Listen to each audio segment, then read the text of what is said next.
Goddag og velkommen. I dag vil jeg fortælle omkring firmaet Nicehair. De sælger skønhedsprodukter til kvinder, typisk set i 15 plus alderen. De sælger også lidt til mænd, men primært kvinder. Det er deres målgruppe. Det, du kigger på lige nu, det er deres logo. Og ja, vi kan meget godt lide deres logo, som det er, men vi prøver at se, om vi gør det en lille smule bedre. Og jeg vil vise jer igennem prototyperne, og det logo, vi kom frem til. Til at starte med, så havde vi Nicehair, hvad i hovedet, det var inde i en rektangel. Så prøver vi at køre hjørnerne af rektanglen og gøre dem runde, for at se, om det giver et mere afrundet resultat. Så til sidst, så prøver vi det i stilen af Scrabble, brætspillet, hvor man både staver ordene langs og højs. Og så prøver vi at have N og R som de eneste bogstaver ude fra rektanglet.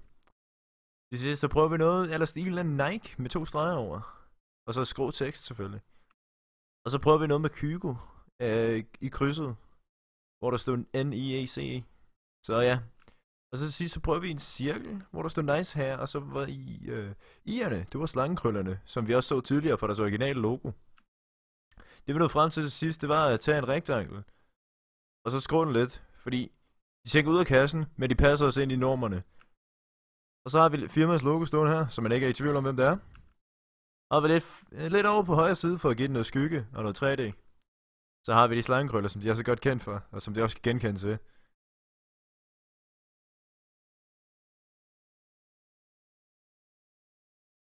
Hvad synes du om det her? Det ser meget godt ud. Det ser nice ud. Det ser nice ud. Ja, det er flot og simpelt, og det giver mening. Så hvad synes du om det her? Det ser godt ud. Hvad tænker du, når du ser det? Jeg tænker nice her. Og produkter.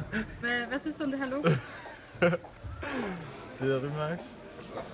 Hvad tænker du, når du ser det? Den er meget pæn, symmetrisk pæn. Enkelt. Det er meget enkelt. Nice Er her. enkelt ikke en god ting? Jo. Enkelt og pænt. Det ligner ikke en sådan en,